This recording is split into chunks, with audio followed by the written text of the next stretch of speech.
Baiklah, Assalamualaikum warahmatullahi wabarakatuh. Kami dari kelompok 2, yaitu saya sendiri Lili Suryana, Rahmat Alfandi, Kairatul Afda, dan Irma Putri Amri. Kami akan membacakan materi tentang kesadaran dan kepatuhan hukum. Yang pertama, kesadaran hukum. Kesadaran hukum itu kiranya dapat dirumuskan sebagai kesadaran yang ada pada setiap manusia tentang apa hukum itu atau apa hukum itu, suatu kategori tertentu dari hidup kejiwaan kita yang membedakan antara hukum dan tidak hukum, antara yang dilakukan dan tidak dilakukan. Kesadaran hukum itu merupakan konsepsi abstrak di dalam diri manusia tentang ketentraman yang dikehendaki atau yang sepantasnya. Kesadaran hukum sering dikaitkan dengan pentaatan hukum, pembentukan hukum, dan efektivitas hukum. Kesadaran hukum merupakan kesadaran nilai-nilai yang terdapat dalam manusia tentang hukum yang ada. Kesadaran berasal dari kata sadar yang berarti insaf, merasa, tahu, atau mengerti, menyadari bahwa mengetahui, menginsafi, merasai. Kesadaran berarti keinsafan, keadaan mengerti hal yang dirasakan atau dipahami oleh seseorang. Kesadaran hukum dapat berarti adanya keinsafan keadaan seseorang yang mengerti betul apa itu hukum, fungsi dan peranan hukum bagi dirinya dan masyarakat sekelilingnya. Kesadaran hukum itu berarti juga kesadaran tentang hukum. Kesadaran bahwa hukum merupakan perlindungan kepentingan manusia yang menyadari bahwa manusia mempunyai banyak kepentingan yang memerlukan perlindungan hukum. Kesadaran hukum perlu dibedakan dari perasaan hukum. Kalau perasaan hukum itu merupakan penilaian yang timbul serta spontan, maka kesadaran hukum merupakan penilaian yang secara tidak langsung diterima dengan jalan pemikiran secara rasional dan berargumentasi. Sering kesadaran hukum itu dirumuskan sebagai resultante dari perasaan-perasaan hukum di masyarakat. Assalamualaikum warahmatullahi wabarakatuh. Di sini saya akan menjelaskan atau membacakan tentang kepatuhan hukum, yaitu legal obedience. Baiklah, langsung saja. Kepatuhan berasal dari kata patuh, yang berarti tunduk, taat, dan turut. Seperti misalnya itu memang suatu kewajiban yang harus kita turuti. Mematuhi berarti menunduk, menuruti, dan mentaati. Kepatuhan berarti ketundukan, ketaatan seseorang menurut sesuatu atau seseorang. Jadi dapat dikatakan kepatuhan hukum adalah keadaan seseorang warga masyarakat yang tunduk patuh dalam satu aturan main hukum yang berlaku. Jadi istilahnya di sini adalah seorang masyarakat harus taat dan tunduk terhadap aturan hukum yang berlaku yang telah dibuat oleh pihak setempat. Menurut saya, kepatuhan hukum adalah ketaatan pada hukum. Dalam hal ini hukum yang tertulis. Kepatuhan atau ketaatan ini didasarkan pada kesadaran. Hukum dalam hal ini hukum tertulis atau peraturan perundang-undangan mempunyai hukum tertulis itu seperti hukum perundang-undangan yang tertulis mempunyai berbagai macam hak, kekuatan berlaku atau Rechtsgeltung. Kalau suatu undang-undang itu memenuhi syarat formal atau telah mempunyai kekuatan secara yuridis, namun belum tentu secara sosiologis dapat diterima oleh masyarakat. Ini yang disebut kekuatan berlaku, yang disebut filosofis Rechtsgeltung, yaitu apabila isi undang-undang tersebut mempunyai ketiga kekuatan berlaku sekaligus. Dalam konteks kepatuhan hukum, di dalamnya ada sanksi positif dan negatif. Ketaatan merupakan variabel tergantung ketaatan hukum tersebut didasarkan pada kepuasan diperoleh dengan dukungan sosial. Seperti yang dimaksud di sini adalah kepatuhan hukum itu ada berdasarkan ada 3 golongan, dan setiap masyarakat harus mentaati peraturan hukum yang telah ada sebelumnya agar tercipta suatu keadaan sosial yang memang benar-benar baik. Assalamualaikum warahmatullahi wabarakatuh. Baiklah, saya akan melanjutkan materi selanjutnya, yaitu menurut Satidjo Raharjo ada 3 faktor yang menyebabkan masyarakat mematuhi hukum. Baiklah, yang pertama, compliance, yaitu kepatuhan yang didasarkan pada harapan akan suatu imbalan dan usaha untuk menghindari diri dari hukuman yang mungkin dikenakan apabila seseorang melanggar ketentuan hukum.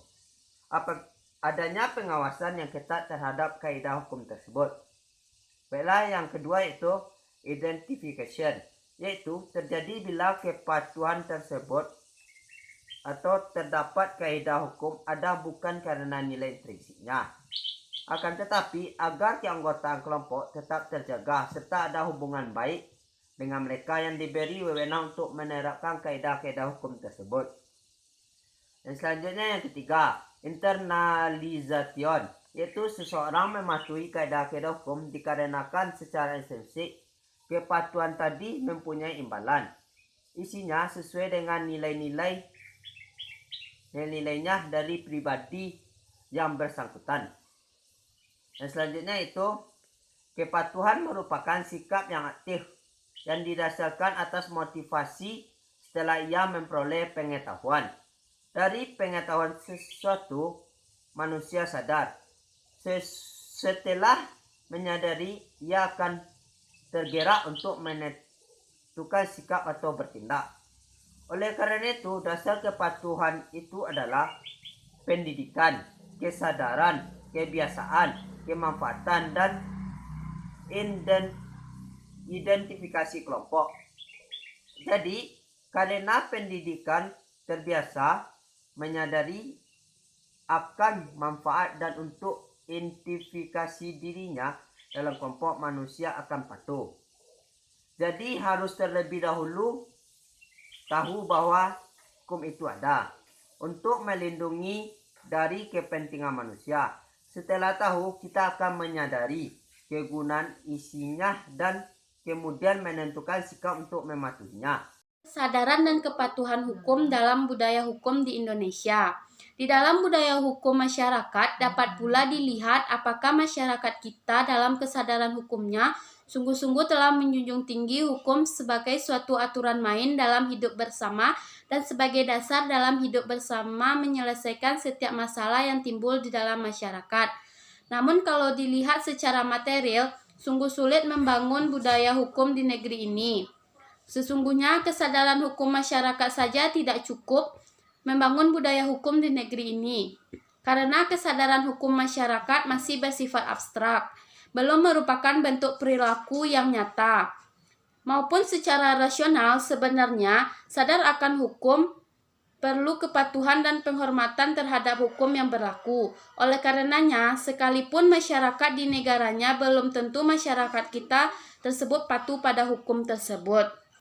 Secara a contrario, masyarakat tidak patuh pada hukum karena masyarakat tersebut dihadapkan pada dua tuntutan, yaitu tuntutan kesetiaan di mana antara kesetiaan yang satu bertentangan dengan kesetiaan yang lainnya. Misalnya, masyarakat tersebut dihadapkan pada kesetiaan terhadap hukum ataupun kesetiaan terhadap kepentingan pribadinya yang bertentangan dengan hukum, seperti banyaknya pelanggaran lalu lintas seperti korupsi, perbuatan anarkisme, dan lain-lain. Apalagi masyarakat menjadi berani tidak patuh pada hukum demi kepentingan pribadi karena hukum tidak mempunyai kewibawaan lagi, di mana penegak hukum karena kepentingan pribadinya pula tidak lagi menegakkan hukum yang baik. Dalam usaha kita meningkatkan dan membina kesadaran hukum dan kepatuhan hukum, ada 3 tindakan pokok yang dapat kita lakukan. Yang pertama, tindakan represif. Ini harus bersifat drastis, tegas.